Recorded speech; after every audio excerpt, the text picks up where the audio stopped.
Hi Chad, welcome back. It's me Marshie. This video was highly requested. You guys wanted me to check out the worst tornado disaster in 70 years, and it is the Joplin EF5 tornado. So buckle up, because I think we're gonna need it. Imagine hanging out with friends and family at a graduation party on a warm day in late spring. Jamie and his family were doing just that in Joplin, Missouri on May 22nd, 2011. Everything was going well. The conversation was light, the sun was shining, but suddenly the group noticed extremely dark skies to the west. Oh God. At first they weren't too worried. It was springtime and afternoon thunderstorms were quite common in southern Missouri. Okay. But the darkness continued to get closer and closer and closer.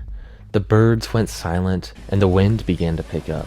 Jamie grabbed an old Oh God, that's literally a scene from a nightmare. Hello? camera and began filming the eerie scene. Whoa. It's really great for real. And thunder. And hail. But the sky continued to get darker and darker, and the winds got even stronger. Realizing that him and his family could be in a dangerous situation, Jamie advised them to get inside. The family gathered in the lowest part of their house as Jamie continued to film. Suddenly, a freight train-like noise could be heard approaching outside. Whoa. Slowly getting louder and louder.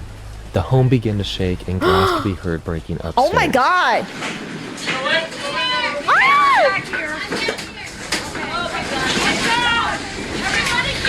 Whoa! Holy shit!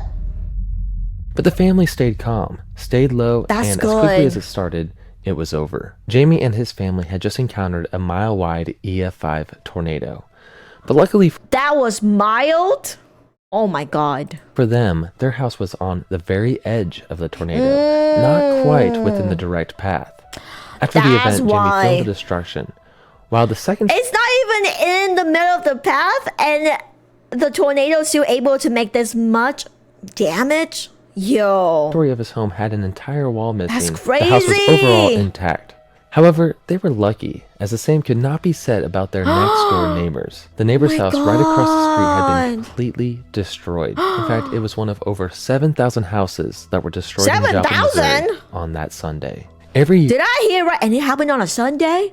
year, the U.S. sees about 1,300 tornadoes on average. Most of these twisters, about 80%, are very weak. Violent tornadoes, EF2 through EF4, make up about 19% of all tornadoes. But they're not the worst type of tornado. That goes to the ultra-rare, ultra-dangerous EF5, the strongest tornado possible. A wall of death that destroys everything in its path. These monsters can be over 2 miles wide with wind speeds well over 200 miles per hour. Okay, I think it was the Hackleburg tornado that was mentioned. It has a dimension of like 1 mile for the width, and I thought that was already big. This one was mentioned with 2 miles? Holy shit. Though, most of these massive, deadly monsters occur over open plains or cornfields. However, every once in a while, they may strike a small town, claiming dozens of lives. And on an even rarer occasion, we have what is often referred to as the tornado worst case scenario, an EF5 striking a highly populated city. There are only a handful of incidents, but the worst in recent memory is the May 22nd, 2011 Joplin, Missouri EF5. Today we are doing an in-depth, detailed video about the 2011, event. huh? We'll be covering the build-up, the arrival. Like I said again, it's always the year of 2011. All the tornadoes always happening in this year, and also EF5 too. The victims, the aftermath, and the recovery. We will also be covering obscure lore, and of course, we'll be discussing remnants that The still lore remain too? to this day. Damn! This is the Swiggle Studios Joplin EF5 documentary. Joplin, okay. 2 days before the Joplin EF5 on May 20th, the signs of a potential tornado outbreak over the Central Plains were observed by the Storm Prediction Center. There you when we go. look at their Day 3 conventional outlook, that would be May 22nd, the day of the event, that was posted on May 20th, we can see a 30% chance of severe weather within any area in the shaded red region. This I feel like 30% is kind of high, isn't it? I mean, it looks like a red zone too. of course includes Joplin. The Storm Prediction Center stated this: There's a slight risk of severe thunderstorms Sunday from the southern plains to the middle Mississippi, Ohio, and Tennessee valleys by Sunday. Dew guidance is suggestive that moderate to strong destabilization will occur over a rather broad area from the southern plains into the Ohio Valley and adjacent portions of the Mississippi and Tennessee valleys. This is expected to allow the development of considerable thunderstorm activity, including isolated supercells, a couple of which may be capable of producing tornadoes. The next day on May 21st, one day before the Joplin EF5, the Storm Prediction Center expanded their slight risk area, and this time they noticed the first signs of a potentially dangerous situation in southern Missouri. The Storm Prediction Center stated this: an axis of stronger destabilization ahead of a weak southward trailing surface front into the lower Missouri Valley and ahead of a dry line across the southeastern plains is expected to be the focus for highly severe probabilities Sunday. However, the Storm Prediction Center predicted a greater... I gotta say, these prediction centers are extremely helpful. Like, they're doing God's work, okay? They're looking into data and they predicting the patterns and how strong possibly tornadoes, so then they can let people know in advance. Although I feel like 24 hours may not be enough time, depends on what you're planning to do. If you have a basement, yeah, you can plan to have food in there for a couple of days and hide in there with your family. But let's say if you don't have a basement or a shelter nearby, you probably want to drive out of the areas, but then 24 hours may not be enough for people to just get packed up and move, Tornadic threat further north in eastern Iowa, Illinois, and southern Wisconsin. Finally, on the morning of May 22nd, the day of the Joplin tornado, the Storm Prediction Center issued this: a probabilistic tornado graphic showing a 5% chance of a significant tornado throughout the central U.S. Joplin was right in the center. But this was only the beginning. Just a few hours later, the Storm Prediction Center upgraded the tornado probability map, increasing the probability to 10%, with Joplin still near the center. Still, the main tornado threat seemed to be up near Illinois. In fact, the Storm Prediction Center believed the main threat to Joplin and southern Missouri was hail. But hail wouldn't be the main threat. Early in the afternoon on May 22nd, several isolated supercells began to erupt over Oklahoma and Kansas. The National Weather Service issued a tornado watch at 1:30 p.m. that included a swath of counties in Oklahoma, Kansas, and Missouri. This included Jasper County and Joplin. At this time in Joplin, it was graduation Sunday, a time of celebration for the class of 2011. Many had extended family. I feel so bad for the group of students that graduated during the Sunday. Oh my gosh. Who had traveled from far away to Joplin. Yeah, they traveled too. The family. Anyone in the early afternoon in Joplin who was either driving or near radio likely heard the dreaded EAS alert as a tornado watch had been issued for their area. This was likely the very first time anyone in Joplin knew they were under any sort of threat. But again, it was tornado season. Tornado watches are not that uncommon in southern Missouri, so it's likely that most didn't pay much attention. Oh, so the event was still going on. They didn't pause it and move it to next Sunday or something. As the afternoon rolled on, several more supercells erupted over Oklahoma, and they were moving northeast towards southern Missouri. Finally, around 5 p.m., one particular supercell to the west was rapidly strengthening. The skies to the west were getting increasingly darker, and the residents... This is interesting because normally this happened before 5 p.m., usually around 2 p.m., that lasting to 5 p.m. of Joplin began to take notice. The National Weather Service saw signs of rotation within the supercell and issued the very first tornado warning for northeastern Joplin and the surrounding area at 5:09 p.m. Around this time, the civil defense sirens were activated for approximately 3 minutes, and an NBC affiliate station located within Joplin began live coverage of the reported tornado rotation. We are continuing to see where now the National Weather... Okay, it does say where do not try to outrun a tornado in a vehicle and watch out for flying debris. True. And lay really flat in low-lying area and cover your head. Yeah, I feel like this is really important. They should put this at number 2 or something here. Because honestly, before watching all of this tornadoes videos, I would have just tried to outrun a tornado in a car, somehow thinking I could make it out. But the reality is you won't. Service is reporting that it may possibly be just a funnel cloud, not an actual tornado on the ground. They are working very rapidly to try and confirm anything that they can at this point in time. Normally, we would try and take a look outside with our weather camera. However, it is just so rain-socked at this point in time. We really can't see. Up there, wow, look at that shot. There's a look to the northwest of us. We are in western Joplin, so that's looking to the northwest, as we mentioned before. At this time, the Weather Channel also began live coverage of the tornado warning over the Kansas-Missouri border. For the southeast corner of Kansas, this has produced a funnel cloud. We're getting reports of that now. Baseball and softball size hail, and our great tornado hunt team out in this area. Sorry, did she say baseball and softball size hail? Okay, I have experienced hail maybe a few times within my lifetime here, and they're usually pretty small. Maybe like a size of small rocks at the most. Not freaking baseball! Jesus Christ! Afternoon. Danielle? The Weather Channel's own legendary meteorologist, Mike Betez, was actually located just outside of Joplin tracking the storm. Yeah, we're right on that storm that you were just mentioning there as we work our way over the state line from Kansas into Missouri near Joplin. Tons of rain, a lot of hail. We had some golf ball size hail that we've been pelted with as we try to race eastbound now to get ahead of it and then dive south. A lot of rotation that we noticed that a rotating wall cloud had passed over us near Columbus, Kansas. At 5:17, another tornado warning was issued. Oh my this God. time including the entire city of Joplin. After this warning, the sirens did not go off right away. 17 minutes later, at approximately 5:34, the initial phases of the tornado formed near West 32nd Street in southwestern Joplin. Several storm spotters in the area discovered that the tornado had a dangerous multi-vortex structure, almost like several tentacles dropping beneath the cloud. Oh God, I know that one is the Dead Man Walking Tornado. I know that one is the Gerald, Texas one. Hey! Similar to the Dead Man Walking appearance of the 1997 Gerald EF5. Ryan Carr happened to be driving when he captured the initial tornado formation on camera. He pulled over and began filming. I don't know if it's gonna touch. Oh, there it is. There it is. There it is. Oh. I don't know if you saw that. Holy crap. Damn. I hope this is taking awesome video of that. Oh my gosh. Oh my gosh. Yeah, you can really see it. That is a tornado, people. Oh, yep. That is a tornado, and I'm getting it on camera. Oh my gosh. I'm getting this cat crap on camera. Oh my gosh. There's thunder too. Oh my gosh. Oh, that really covered the entire sky. Keep me safe, Lord.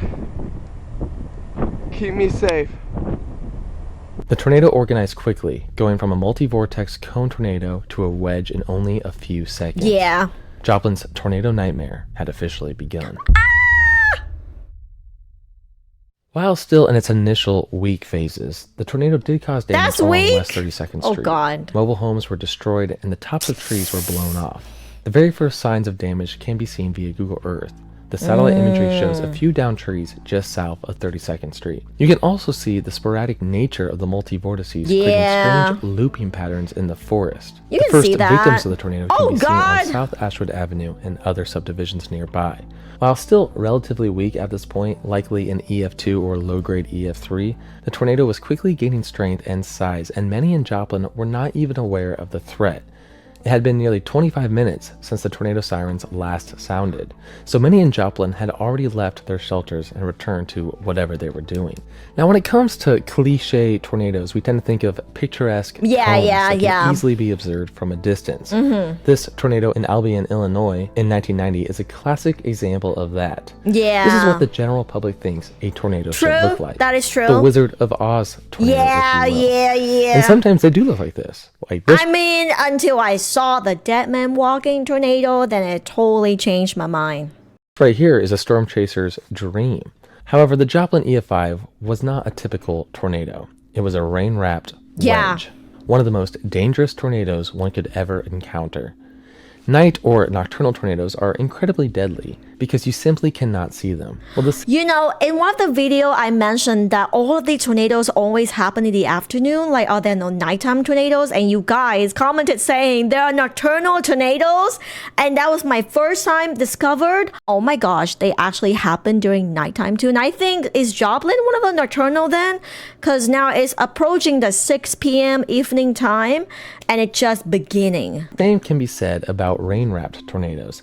They almost just look like a dark cloud on the ground. Yeah. This is the only sign of a tornado the people in Joplin observe. And honestly, if you don't know what you're looking for, this just looks like a terrible rainstorm. The hidden tornado continued to move to the east, increasing in size and strength, destroying homes in its path. At 5:38, 4 minutes after the tornado had formed, the city of Joplin finally activated the sirens once more. Around this time, the NBC affiliate went live again. Could reach Europe by Tuesday. From the KSN Storm Severe Center, weather this alert. is a severe weather alert. Oh God. Good evening. We've got some information on this storm. Let's go ahead and go to the Freeman First Alert Doppler radar.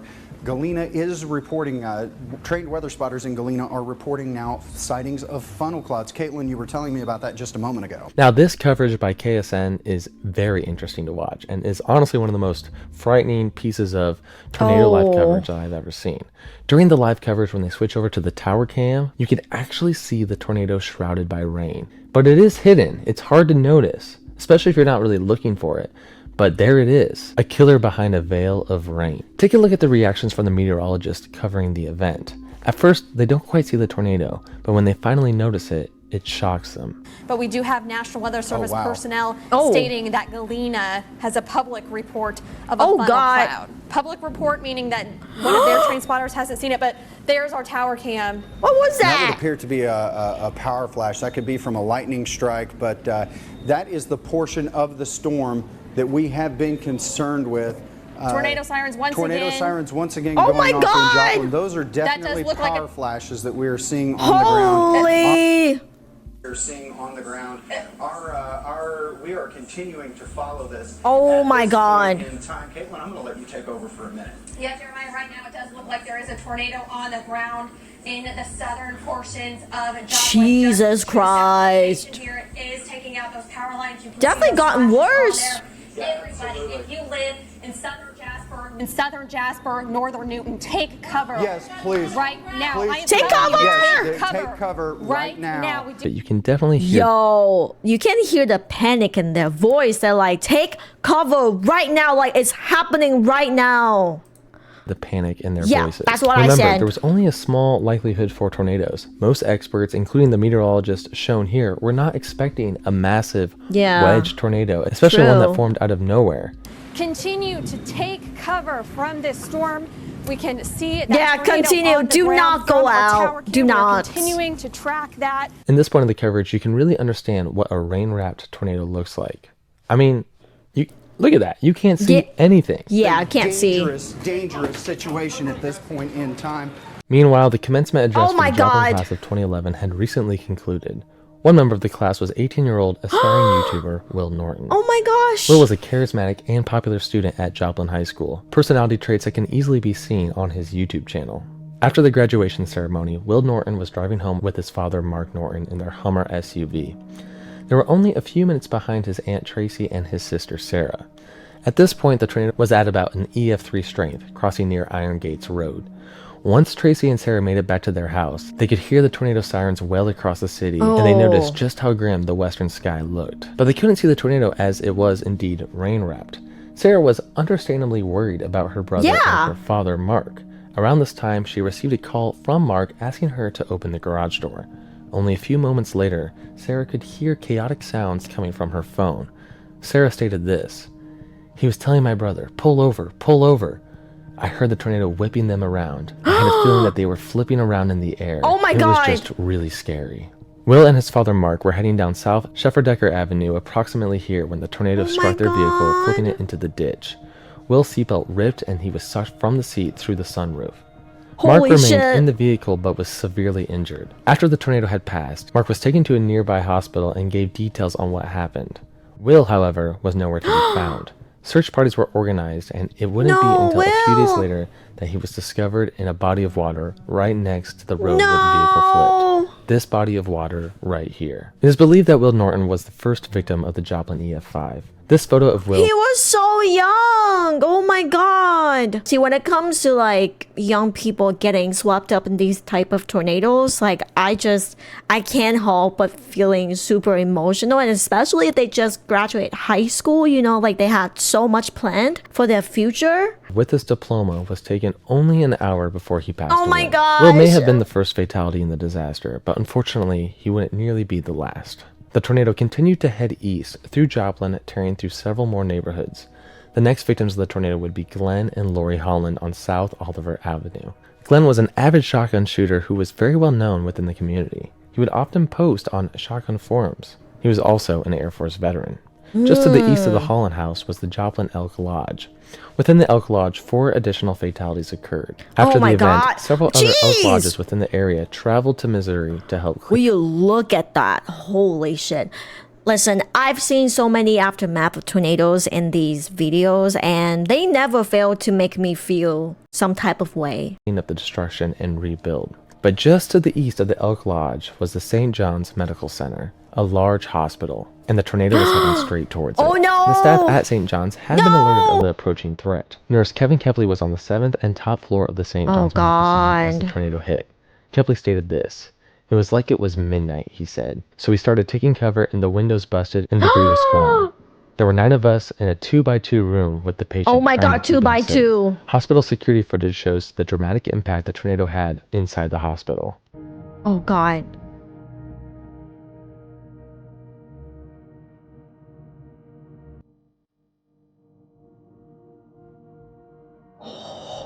Whoa! Holy shit! Oh my god. Oh my god. It keeps going too. Whoa! Oh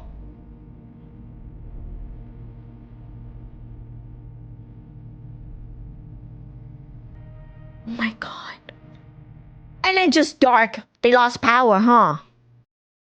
My god. Now, when the tornado struck St. John's Medical Center, it was likely at a high-end EF4 strength, not quite an EF5, but it was still strong enough to twist the This is an EF4. Holy shit. foundation several inches of this tower right here. There were about 200 people inside the hospital at the time of the tornado, and 5 from within the building would lose their lives. The 5 fatalities were all caused by their ventilators deactivating due to a power failure. No! Since the hospital had been destroyed, and you obviously... Oh, the patients that were on the ventilator. Oh my gosh. I mean, I always knew that if a tornado is hitting the hospital or the university, those would bring the most fatality rates up. Oh my the gosh. hospital in a tragic natural disaster, a makeshift tent hospital was installed right here to the east after the tornado. Since most of the victims of the tornado would need to be airlifted to other surrounding hospitals, 2 helipads were quickly installed near the tent. These helipads eventually were abandoned and still remain a remnant from the disaster. Oh my to god. This day. In the end, St. John's Medical Center was demolished and a memorial sits where it once stood. After the event, a new hospital named Mercy was built nearby. At around 5:42, the tornado was beginning to reach peak intensity, with wind speeds in excess of 200 miles per hour. Wait, guys, does this count as nocturnal tornado? I mean, it definitely happens in the evening. Maybe the next video I should be watching is the difference or comparison with nocturnal tornadoes versus regular tornadoes. Hundreds of homes near St. John Medical Center were completely destroyed. A specific home on South Connor Avenue claimed the life of 9-year-old Zachary Treadwell. His home, along with 6 others on that same block, were featured in ABC's Extreme Home Makeover only 5 months after the event. Very cool that ABC would do this for all these families. Yeah, that's really cool. So far, the tornado had already claimed over 20 lives. I can't imagine the price of rebuilding everything, so it was really cool they did that for the families. But it was about to claim 20 more, all within a single location. Holy shit, the 20 Greenbrier more? Nursing Home located at Gabby Street Boulevard. Peggy Wilson, one of the residents of the Greenbrier Nursing Home, described the scene as absolute chaos. The staff had heard reports of the wall of death rain-wrapped tornado heading towards them, and they ushered all the residents into a central hallway. Peggy Wilson stated this: "We heard the sound and we said, uh-oh. And at about that time, the ceiling fell on us. When it hit, it took everything down. Oh my gosh. Plaster, wood, Jeez. the ceiling construction, everything. It was awful. Just the sound of it. Yeah, and there I'm you sure. sit. What could you do? You certainly couldn't run away from it. No. The Greenbrier nursing home had the highest number of deaths of any location during the tornado. Today, all that remains is a dirt foundation and a parking lot. The tornado was now over 1.5 miles wide and near peak intensity. I really like how he's basically comparing the past and the present and showing us the aftermath and then now what happened to it. It really put you in a perspective. Even though time had passed, you can still see the damage and the houses that were there. You can still somewhat see the mark of it. Within the EF5 threshold. And unfortunately, it was in many ways just the beginning. Around 5:44, it crossed a main street where it took out several small businesses and claimed 2 lives at one of Joplin's Mexican restaurants. Oh no! Unfortunately, coming up within the path of the tornado were even more residential homes, the Joplin High School, and the Baptist Church. Within this area of homes, there were over 300 injuries as well as a dozen fatalities. Whoa. Along this intersection of East 24th Street and Missouri Avenue, 10 individuals in 5 different homes all lost their lives. Oh my God! But just down the street was Joplin High School. Security cameras throughout Not the high school school, showed the moment no! of impact.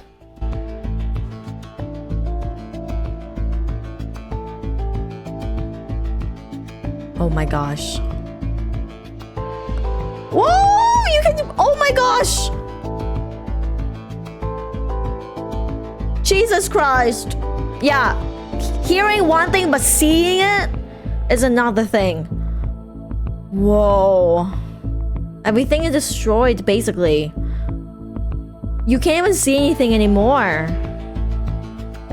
Oh my God.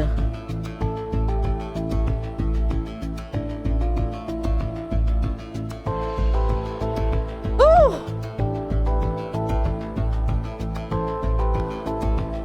Oh, the tree's barely hanging on. Oh, and it's down. Whoa. Thankfully, the school was empty at the time, so there were no Oh my gosh, fatalities at this thankfully. Oh location, my except gosh. for one in the parking lot. In some ways, it's a bit of a close call. Had the tornado occurred Very on a close weekday call. or at an earlier time, these halls would have been filled with students. In fact, Oh, that's right. It happened like after 5:30, so all the students are already home. Yeah. Oh, thankfully. how fortunate was it that the graduation ceremonies of Joplin High School weren't actually held at the Yeah. school? They were held 3 miles north at Missouri Southern State University. If they had held the graduation ceremony at the high school, people would still have been in the process of leaving the event. No. After graduation, you're standing around, you're taking photos, you're talking to people. There would have definitely been a lot of people still there. Yeah. But thankfully, it was just a close call. Just across the street from the high school was I'm Harmony so Heights glad. Baptist Church. While no one was at the high school, unfortunately, there was indeed a church service in process at Harmony Heights. Over 50 individuals within the church were seeking shelter on the floor, in some cases under the pews, when the tornado struck. The pastor described the scene as a freight train mixed with a jet engine. In the end, nothing remained of the church. Rumble surrounded the building. Oh my Of the 50 gosh. churchgoers, 3 would pass away. The tornado then continued into even more residential areas.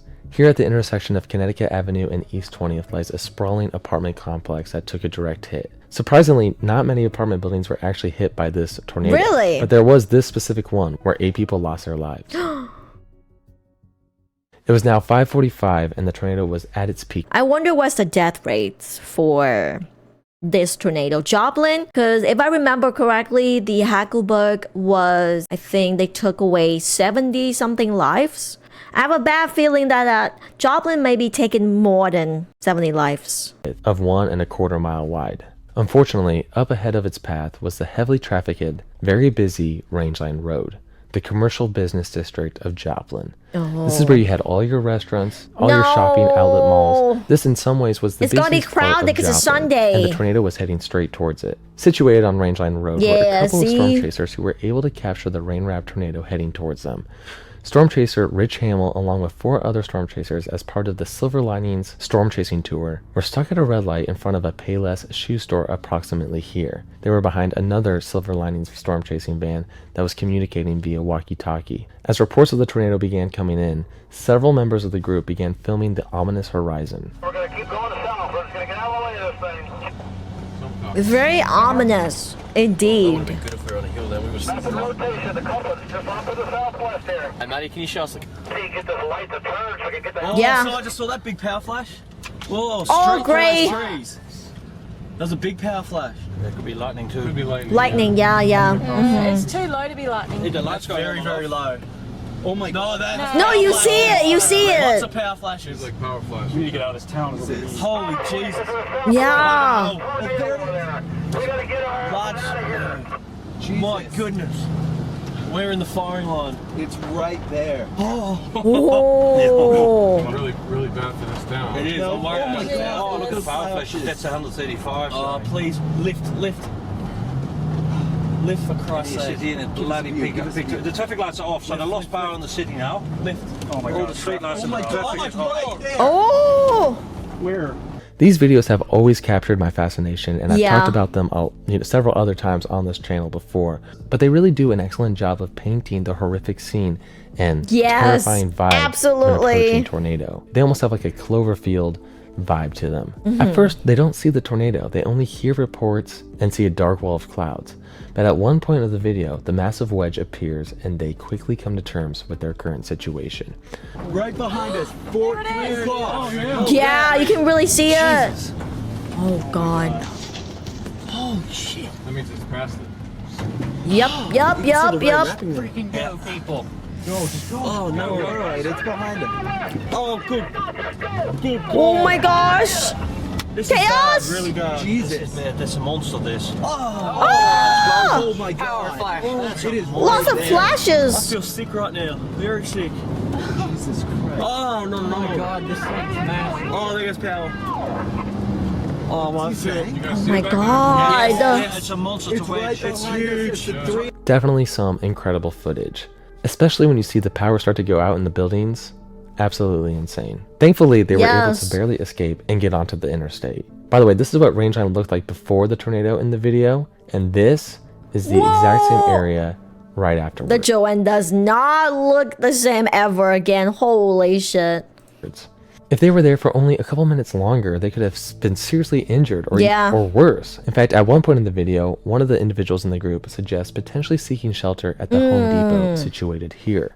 What about that Home Depot? Would that be a bad spot, or I don't know? That's all I see. What's by? It's a good thing they didn't. As the tornado was approaching the businesses on Rangeline, Dennis Osborne was taking care of a few errands with one of his friends. Oh no! While at Home Depot, Dennis saw the approaching storm, recognized the threat, and began helping as many people as he could. Oh my god! He ushered the people inside and told them to get to the back of the store. He then ran back outside into the parking lot to yell at people to get inside. Dozens oh of my god, literally a hero, because a lot of us in this situation will be panicking, you don't know what to do, but they just stay so calm. They're able to gather courage and to help other people. Like, that's so rare to find nowadays. This guy's a hero. People who would have been caught out in the parking lot in the tornado, who were unaware of the approaching threat, were saved due to Osborne's warning. Unfortunately, Osborne himself didn't seek shelter in time. He sacrificed himself trying to save as many people as he could before the tornado hit. Osborne was a veteran. Dude, I have a feeling that he wasn't gonna make it. He has saved so many lives that day. He was married too? Oh no! And continues to be a legend. May he Legend, rest for in real. peace. Overall, there were Rest in 6 peace. fatalities at the Joplin Home Depot that day, most of them in the parking lot. Another tale of heroism occurred across the road at a nearby Pizza Hut. The manager, Christopher Lucas, herded 20 people inside the restaurant's walk-in freezer. Unfortunately, the door was not closing to the freezer, and one by one, people were essentially getting sucked out into the tornado. Oh no! After 3 people had perished this way, Christopher grabbed a bungee cord, attached it to the inside of the door handle, and pulled with all his might to keep the door closed. Whoa! He's being held onto by 2 other employees. Unfortunately, the tornado was too strong, and Christopher also got sucked into the tornado and perished. But his heroic action and his sacrifice for being the closest to the freezer door, Dude, another hero! Oh my gosh. Oh my gosh. will never be forgotten by those Yes. 16 others who survived inside Legendary. the freezer. A similar story occurred at AT&T, where a store employee, Cheryl Shan Miguel, died while protecting 10 people while holding a bathroom door Another closed. hero! The story of the Joplin tornado is full of heroic acts. Joplin is a Bible Belt city. This is a very Christian part of the country. So there's a lot of good people in Joplin doing sacrificial things. After the tornado tore through Rangeline Honestly, that just restored the faith in humanity for me. Road, they headed toward the East Joplin Middle School, where security cameras again captured the carnage.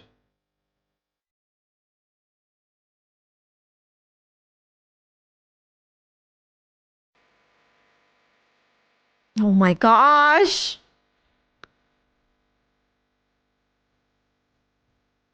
Holy. What? Holy shit.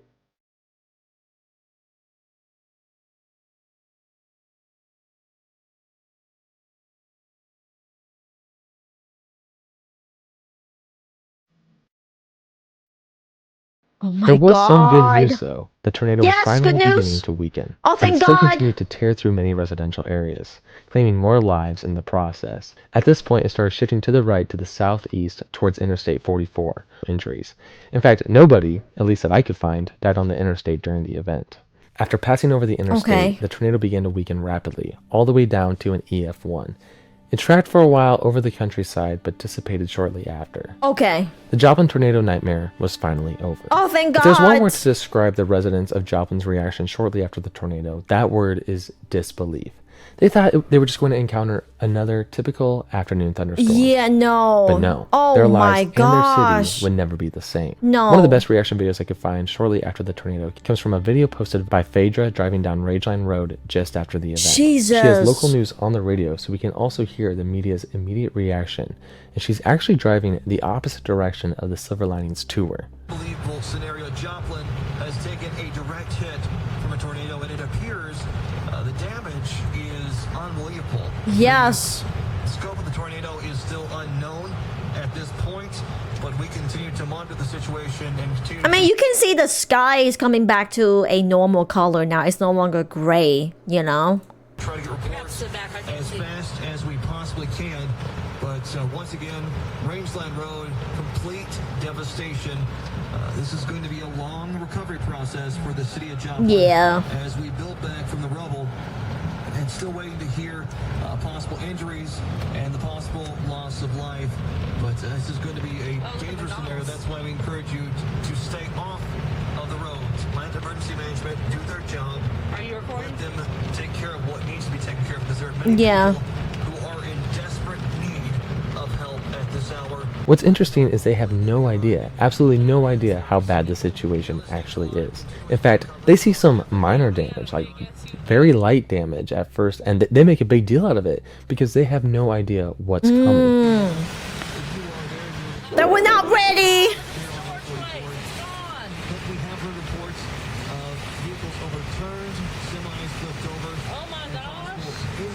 Yeah. Oh my gosh! Soon, though, they realize a large part of the city had been completely destroyed. Whoa! Yep. We were driving into it. We couldn't even see anything because it was so bad. Look over here. Look. Over there. Jesus. You can't even tell what store that was. Everything is flat, Mom. Yes, everything is flat. Grandma's gone. Everything is gone over here. Everything is gone. I've been recording the whole thing. You should see it. Tell her where Taco Hut used to be. It's completely flat. The whole thing is gone. Cars are overturned. Oh my gosh. It is insane. What the fuck? Yeah. Oh my god.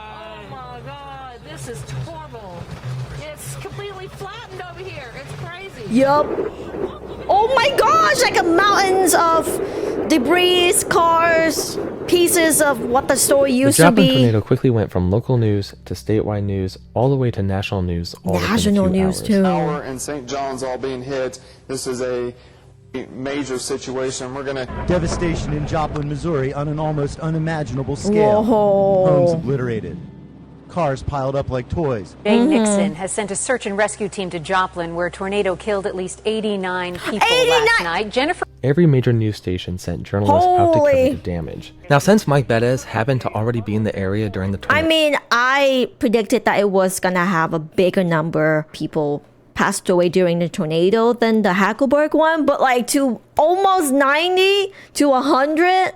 And that number wasn't even confirmed, I'm guessing, because they still had to go find people and rescue. So I'm sure the numbers that were mentioned just now is not the final number. the Weather Channel was extremely quick to go live and cover the event. Mike Betez was located near St. John's Medical Center and for obvious reasons was incredibly choked up after the event. Oh yeah. When you see what's happened here, Paul, I mean, take a look. I mean, it's everything is just completely demolished. I mean, homes are destroyed, families' lives have been turned upside down at this point, and people are just looking for their loved ones. They're looking for family members. If you take a look here at this neighborhood, all I can say is it looks very reminiscent of what we saw last month in, excuse me, in Tuscaloosa. Mike, are you all right? You're seeing some just terrible things, I'm sure, and I know you were there just moments after the tornado hit. Now remember, the 2011 super outbreak. Oh my gosh. I have to say it was probably the hardest video that I had to sit through and watch. And I feel like my reactions are probably not as great because I just felt really emotional the entire time. So I do apologize for the quote-unquote low energy. What this town went through was just unbelievable. From less than a month ago was still on the minds of many. That was a tragic event that claimed over 360 lives. In fact, just a couple days before the Joplin tornado, Reed Timmer himself was discussing the Dixie Alley super outbreak with Jay Leno on The Tonight Show. In the end, 75% of the city was affected in some way, with 25% being completely destroyed. 8,000 homes were damaged, with about half of them being completely destroyed. About 500 commercial buildings were destroyed as well. Overall, the cost of the tornado was $2.8 billion. Yo, about $3.8 billion in 2.8. 2025. Overall, there were 158 direct fatalities, making it the deadliest tornado event since the Woodward, Oklahoma. That's literally double. More than double. 158 people have lost their life. Oh my gosh. EF5 in 1947, which had 181 deaths. On top of the 158 direct fatalities, there were several indirect fatalities. A lightning strike claimed the life of a man shortly after the tornado, and in the weeks after the event, 18 people suffered from a fungal infection known as mucormycosis. This specific type of fungus can be found in the soil, and it spreads in the air as little spores. So people, they were in a destroyed wasteland. Dirt was everywhere. There was no sanitation system. I was gonna say, I'm sure there's long-term effect health-wise, even for the people that survive this, because all the debris, all the dust. Installed, they had all been destroyed, so people were at risk of catching this rare fungal disease. Oh my god! They could have either breathed it in, or if they had open wounds, close contact, that soil could have gotten into that open wound. In the end, 5 people would lose their life in Joplin from this fungal infection. Following the disaster, Governor Jay Nixon declared a state of emergency for the city of Joplin and the surrounding areas. Missouri National Guard troops entered the city and began helping out with recovery and cleanup. One interesting piece of lore were the 2 elephants that were used to help remove debris during cleanup. A circus was scheduled to take place in Joplin that next week, and obviously they had to cancel, but they still wanted to help out in some way. Oh, that's really so sweet. They used the 2 elephants to remove debris. That's really wholesome. Oh my gosh. People out there protesting the circus, saying you shouldn't be using the elephants for that. But then I think there were more people there saying, no, it's good that they use it. Yeah. They're trained. I agree. They're trained to do this, and I think they just need all the help they can get, okay, to really rebuild. Elephant as much as they can. That thing. Look how strong that elephant is. President Obama visited Joplin and met with the survivors. In fact, 1 year later, in May of 2012, Obama gave the commencement address at the Joplin class of 2012 graduation ceremony. Now, I'm not a political channel at all, but no matter your politics, I highly recommend listening to this commencement address. It's very well done and it's very moving. The butterfly has become a bit of a symbol for the city of Joplin. If you visit, you will see butterfly sculptures all over the place. And of course, this wouldn't be a proper Joplin documentary without mentioning the mythical butterfly angels. Many survivors of the tornado claim to have witnessed strange butterfly alien angel figures who either rescued various individuals in some way or ushered their souls up into heaven.